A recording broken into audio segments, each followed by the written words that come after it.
One item I've been trying to work on, by recommendation of my wife, I might add, is to think a little more before I speak. And as you see, sometimes what that causes is pauses. So you witnessed that on the prayer just a minute ago. I had something I was going to say, and I said, you know what? That's my filter turned on. I said that's probably not a good idea.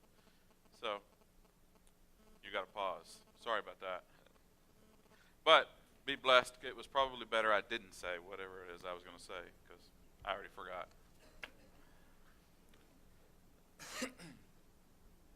As you can see, Brother Jeff is out. They went to Mississippi to be with Chase and Corinne on, I think, the last reception.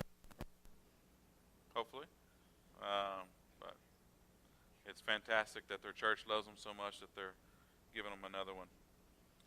Do me a favor, open your Bibles to Matthew 6. Yes, I don't have slides or anything up there with the words. Sorry, that takes a lot of work. I didn't do it. I do have one, though. It'll be showing up here in a little bit. Starting in verse 19. This is our starting verse. We won't really be coming back to it till the very end, and I'm hoping that as we go through and begin to paint a picture, you'll understand why I started with this verse. Matthew 6, 19 through 21. Don't collect for yourselves treasures on earth, where moth and rust destroy and where thieves break in and steal. But collect for yourselves treasures in heaven, where neither moth nor rust destroys, and where thieves don't break in and steal.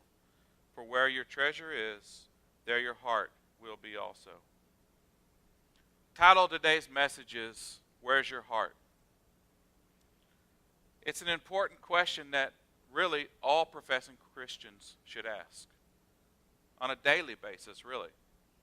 Because this thing that we call salvation, this thing that we say is a relationship with Christ, or our maturity level in our spiritual walk, it's about what? It's about the heart. That's what it's about. It's very important. In fact, Paul said in Romans 2:29, he said, "No, a true Jew is one whose heart is right with God. And true circumcision is not merely obeying the letter of the law, rather it is a change of heart produced by God's Spirit. And a person with a changed heart seeks praise from God and not from people." The point is it's less important about your outward appearance and more important about the inward. It's more important about the matters of the heart. So that's what we're going to be looking at today, is the heart, if I hadn't said that enough yet. And if you were asked today, or if I were to ask hey, can I examine your heart? Or more importantly, if you were to do as David did in the 139th Psalm, when he said, "Search me, God, and know my heart," what condition or what state would he find it? In the few number of years that I've been in ministry and in my own life, my own spiritual walk, I have generally seen the heart in one of 5 conditions. Now, of course, obviously, I'm not covering the gamut of them all, but this is generally, it's either you have an unchanged heart, the fulfilled heart, the confused heart, the distracted heart, or the bitter heart. We're not going to focus a lot on the first 2. Obviously, we're going to focus on the last 3 because that generally is where a professing Christian is, I shouldn't say generally, forgive me, is often in. A good many Christians are in the last 3, either confused, distracted, or bitter. I will touch on the first 2, the first one being an unchanged heart. If this is you, you do not have a relationship with Christ. You've never felt the tug of the Holy Spirit on your heart. You've never had a changed heart. And in reality, if you think about it, if that is your heart today, it's really the easiest one that you can take care of today. It really is. That's the one that is not really going to make sense. The rest of the discussion is not really going to make much sense if you do not have a changed heart. If you have never accepted Christ and have never allowed the Holy Spirit to begin shaping your heart, that's the first step. And that's the unchanged heart. Paul said in Romans 10, if you confess with your mouth Jesus is Lord and believe in your heart that God raised him from the dead, you will be saved. One believes with the heart, resulting in righteousness, and one confesses with the mouth, resulting in salvation. You can take care of that today. When we end this session, this sermon here, you can come up with the altar call. You can take care of that right where you're at. It's between you and God. A changed heart is the direction you need to move towards if you have an unchanged. The second is the fulfilled heart. If this is where you're at, then you understand that you're not perfect. You understand that when we say fulfilled heart, we're not talking about some perfection of an individual that they've reached some nirvana. That's not what this is. You understand that it's a spiritual transformation and it's a lifelong growing experience. It's always growing. You are growing. You get that the goal of the Christian life is to live up to what you already attained. What you already attained in your faith through Jesus Christ. You understand that it's not about what you do. And really, the only do that a fulfilled heart does is allow the presence of God to live in your life, to change your character, which then changes your behaviors. Maturity and spiritual transformation is realizing God's work is complete for you, and your joyful pursuit is only to allow God's work to be complete and through you. It's like this. It's about allowing Christ to live in you and through you. That's the fulfilled heart.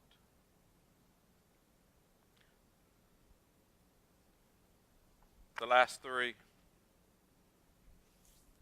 The first is the three, forgive me if I've already confused you, is the confused heart.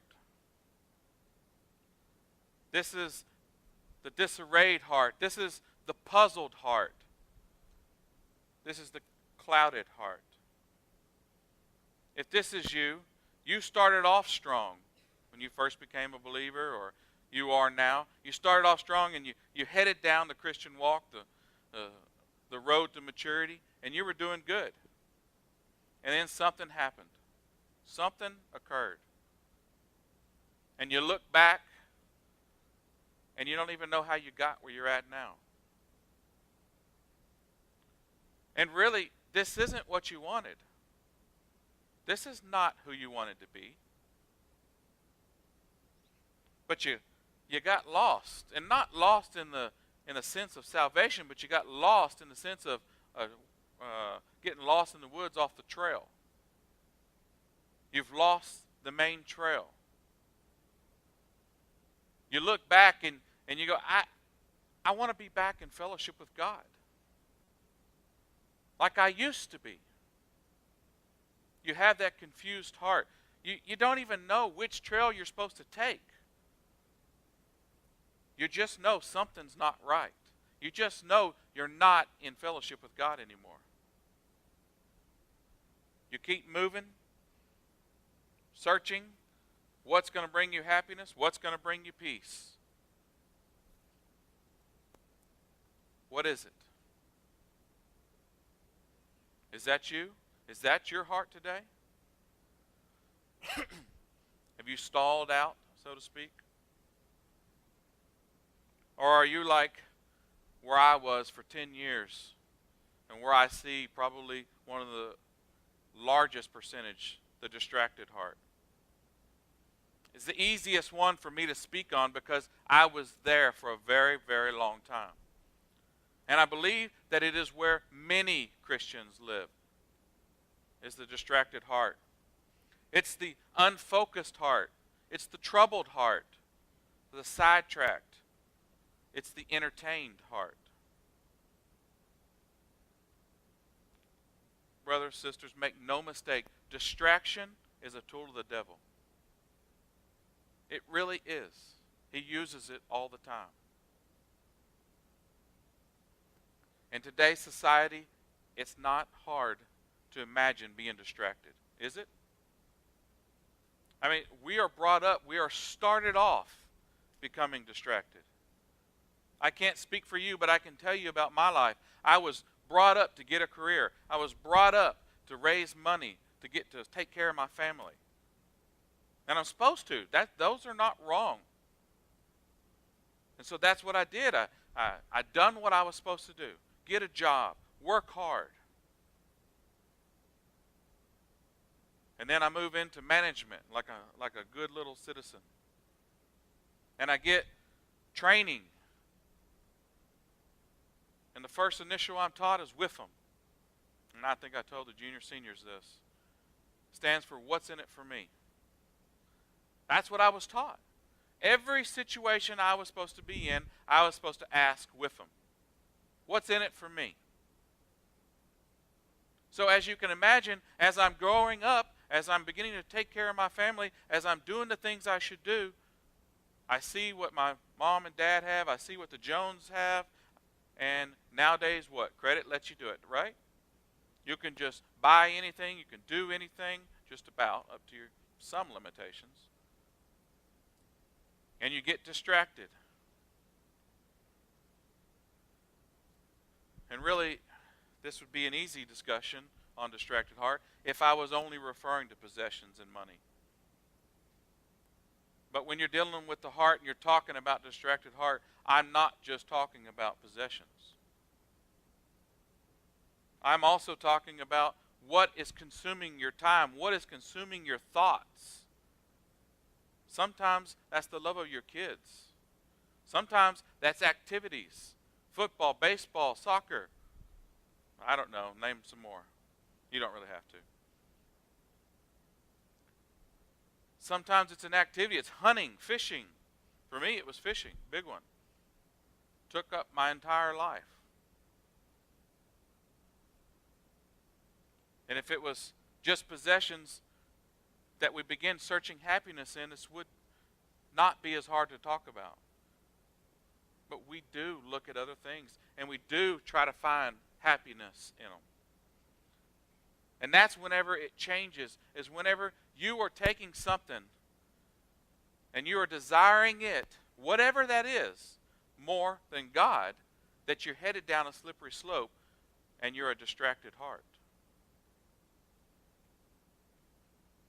You know, the very first verse I use, it continues going. It says you cannot serve two masters. You either will serve God or money. And in that instance, it is referring to money, but the King James Version uses mammon.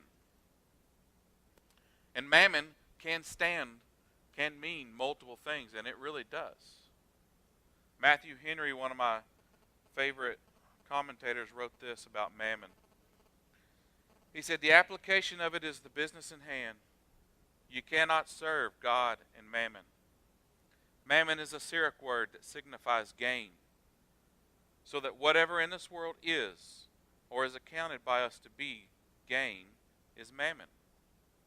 So whatever in this world, the lust of the flesh, the lust of the eye, the pride of life, that is mammon. To some, their belly is their mammon, and they serve that. To others, ease, their sleep, their sports and pastimes, that's their mammon. To others, worldly riches. To others, honors and preferments. The praise and applause of men were the Pharisees' mammon. In a word, self, the unity in which the world's trinity centers. Sensual, secular self, that is the mammon, which cannot be served in conjunction with God. For if it be served, it is in competition with Him and in contradiction to Him. He does not say we must not or we should not, but we cannot serve God and mammon. We cannot love both, or hold to both, or hold by both, in observance, obedience, attendance, trust, and a dependence, for they are contrary to one another. If you look at it, God says, my son, give me thy heart. Mammon says, no, give it to me. God says, be content with such things as ye have. And Mammon says, grasp all that thou can.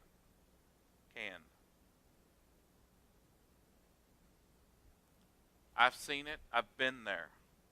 I've had the distracted heart. Have you? Are you there now?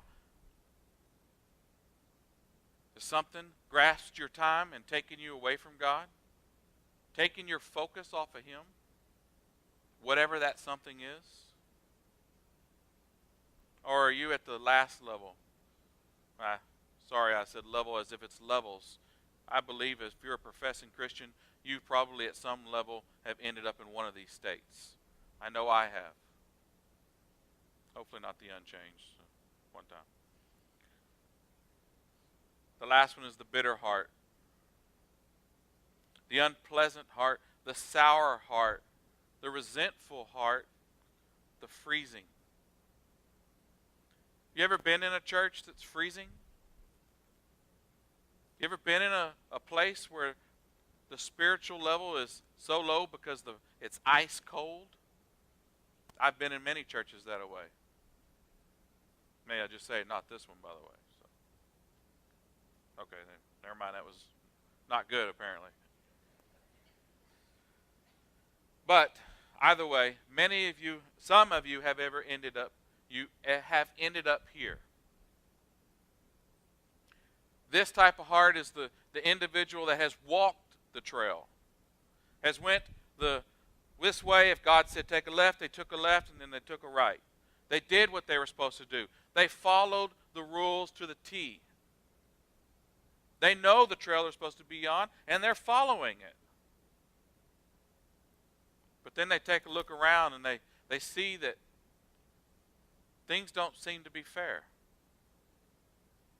They're doing all they're supposed to do, but the unbelievers they're doing fine. Riches, prosperity. And they look in the church and they say all the, people playing Christian, because they know they have this inner sanction into their heart somehow. And they say, this is not fair. I'm doing everything I'm supposed to do, and things are not going good for me. They look at how life's iniquities begin chipping away at their belief in the goodness of our God. Have you seen that? And I know it starts off innocent, but it occurs. You begin thinking you're just a little bit better than the last Christian or the one next to you. This isn't a new thing either. I'm going to read a psalm in Psalm 73, and forgive me because it is long. But it paints the perfect picture for this. Asaph is the one that wrote it. It says, truly, God is good to Israel, to those whose hearts are pure. But as for me, I almost lost my footing. My feet were slipping, and I was almost gone. For I envied the proud when I saw them prosper despite their wickedness. They seem to live such painless lives.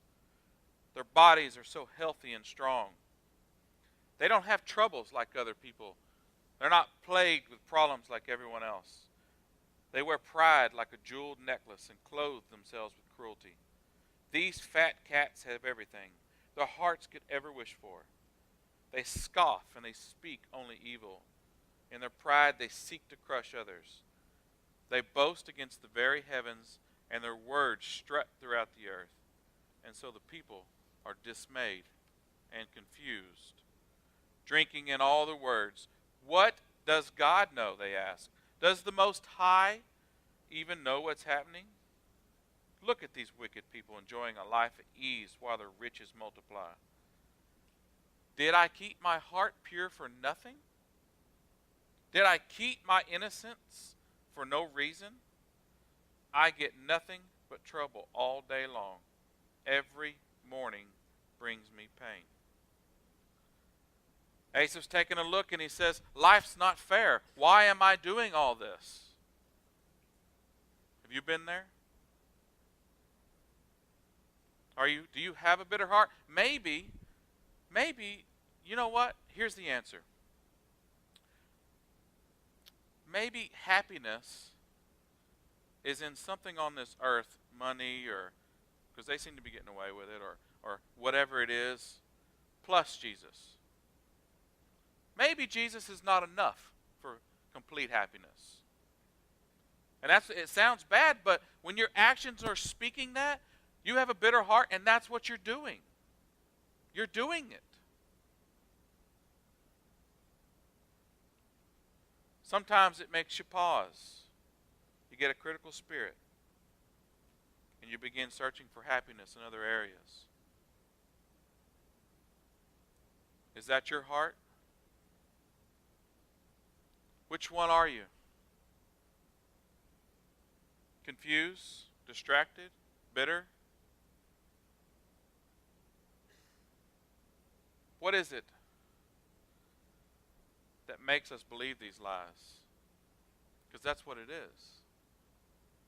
What is it that causes an individual to get to those levels of hearts, of those conditions? For one thing, Jesus, whenever he was teaching the disciples, telling them about giving them forgive me, words are disappearing. He was explaining the third seed in the parable of the sower in Mark 4, verse 18 and 19. He told them, he said, others have sown among thorns, talking about the third one.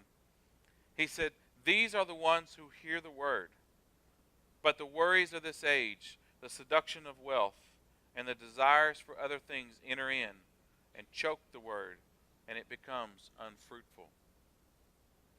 The things of this world, you can desire them. You can possess them. There's nothing wrong with having things. There's nothing wrong with doing what you're supposed to do. Hunting, fishing, whatever that is. God intended for us to. It's whenever we take it to the next level. It's whenever we begin seeking value and purpose and allow sin to abuse it. Because you understand, the world draws away from God. And the more love of the world that you have, the more love of God decays. Do you get that? You see what we're trying to say, or I'm trying to say here. All right.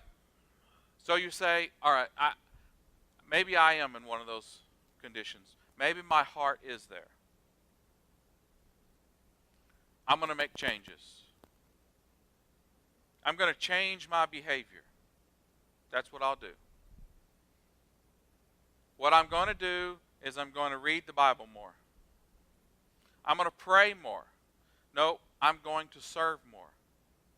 I tell you what, here's what I'm going to do, because this is really going to increase my servanthood. Every morning I'm going to wash my wife's feet. Swap that around. I think that will make me more service-oriented, and it will increase and change my behavior. And I will become more Christ-like.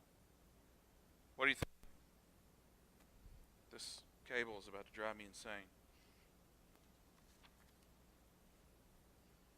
Remember when I talked in the beginning about changing your character? Under the fulfilled heart individual? I said you have to change your character in order for it to change your behavior. That's what we're talking about. If we get to the crux of it, we get to the heart of it, we really look at the center of what we're talking about here, we're talking about the heart, a heart change. You need to deal with your heart. If you believe that it's something that's, your behavior can do, you're sadly mistaken if you never deal with your heart. Jesus, again, explaining to the disciples about a parable he told, in Mark 7:20-23, he said, "Then he said, what comes out of a person, that defiles him. For from within, out of people's hearts, come evil thoughts, sexual immoralities, thefts, murders, adulterers, greed, evil actions, deceit, promiscuity, stinginess, blasphemy, pride, and foolishness. All of these evil things come from within and defile a person." Guys, we do the things we do because it's in us. That's where it starts. A heart change has to occur. And if you're going to begin to work on your heart, it sort of helps to understand the makeup of the heart. Wouldn't you agree? And it's going to be my only slide I'm going to show, or someone's going to show. They're going to click the button. So the heart's comprised, really, if you think about it, of three things. One, like my heart? First one is beliefs, your belief system. Second is how you think, your thoughts. Third is your desires, the things that you desire. And each one of those influences the other. The things that you desire influence how you think. And oftentimes the way you think affects your belief system. Your belief system affects your desires. Are we catching on, or you want me to keep going? We'll go in a circle there. They keep influence one another. And your belief system and all those things that are comprised of your heart, they can be influenced, if allowed, if your foundation is weary, by the things of the world. And you have influencing items such as reading, different teachings, friends, popular culture. All these things influence your heart. And the more your thoughts and your desires and your belief systems change, the more influential you can become, and it affects your behaviors. Where's your behaviors at? It's on the bottom, isn't it? So if you're going straight to behaviors without ever dealing with your heart, how successful do you think you're going to be? Let me put it to you this way. For years and years, I tried just doing something. And it may stick for a little while. But if my heart was never right and never wanting to change, it did not matter what action I was doing, because I sooner or later was going to go back to the way I was doing before anyways. The point of it is, I never dealt with my heart. You have to do it. You have to begin allowing God to change your thought system. Romans 12:2, do not be conformed to this age, but be transformed by the renewing of your mind, so that you may discern what is good, pleasing, and perfect will of God. I like the way New Living Translation puts it. It said, don't copy the behavior and customs of this world, but let God transform you into a new person by changing the way you think. Then you will learn to know God's will for you, which is good and pleasing and perfect. Beloved, you have to deal with your heart. You have to allow God to work in your life and begin transforming your heart. Seek out a clean heart, like David, when he wrote in Psalm 51, create in me a clean heart, O God. Renew a loyal spirit. You must deal with the heart.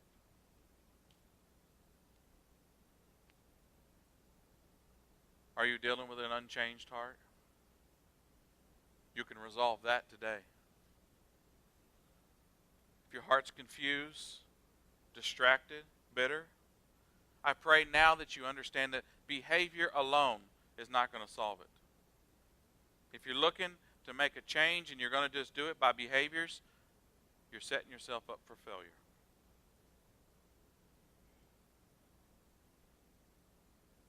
I'll finish up and wrap up here with reading the rest of Psalms from 1 to 119. I'm just kidding. I was trying to wake you up a little bit. I'm going to finish up at 73. Asaph, this psalm paints the perfect picture for exactly what we're talking about. He got upset. You remember in the beginning, 1 through 15 or 14? Yeah, let's go with 14. He got upset because he looked around and things just didn't seem fair. Life wasn't fair.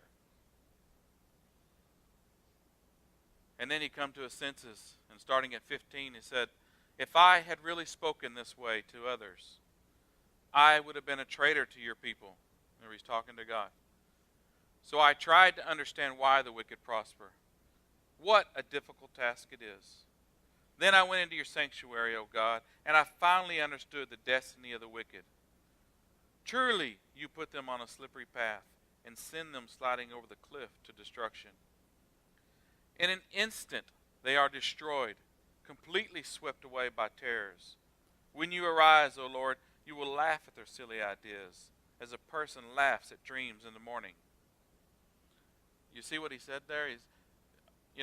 Instead of looking around at unbelievers and wishing you had what they had, we really should be feeling sorry for them because their internal salvation is at risk here. You have it better. You're eternally saved. Why are you looking at them and going, wow, I wish I had what they had? Well, you want to go to hell? Because that's what it is. Continuing on, he says, then I realized that my heart was bitter and I was torn up inside. I was so foolish and ignorant, I must have seemed like a senseless animal to you. Yet I still belong to you. You hold my right hand. You guide me with your counsel, leading me to a glorious destiny. Whom have I in heaven but you? I desire you more than anything on earth. My health may fail, my spirit may grow weak, but God remains the strength of my heart. He is mine forever. Those who desert him will perish, for you destroy those you abandon.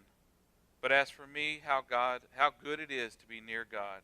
I have made the sovereign Lord my shelter, and I will tell everyone about the wonderful things you do. You want to know the answer? If you have a confused, bitter, or distracted heart, it's this simply. Make this your commitment. I will desire to, and it's not supposed to be a tongue twister, but it just was. I desire to desire nothing but God. Get that? Say that in your heart, say that in your mind, and make a commitment that you will desire nothing on this earth but God. If you will do that one thing, your heart will begin to change. Can you say what the psalmist says? Whom have I in heaven but you? I desire you more than anything on earth. Can you say that?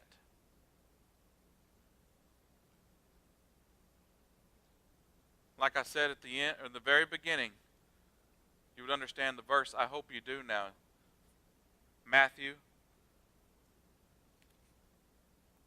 where he said, where your treasure is, your heart will be also. You cannot serve two masters, and you cannot. That's the point. If your heart is somewhere else, you are distracted, you are confused, you are bitter, and your heart is not on God.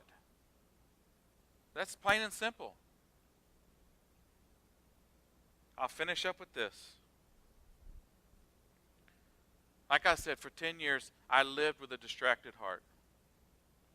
And many times I tried doing the reading my Bible more. I would read it. I knew I was doing wrong. And occasionally when my wife would convince me, I would go to church. And I would sit in that pew, or it was pews, chairs, whatever it was, because I didn't care what church it was. It didn't matter to me. I was sitting there waiting till it was over till I could head to the next one, or whatever I was doing. But I thought maybe my behavior would change something. And it never did.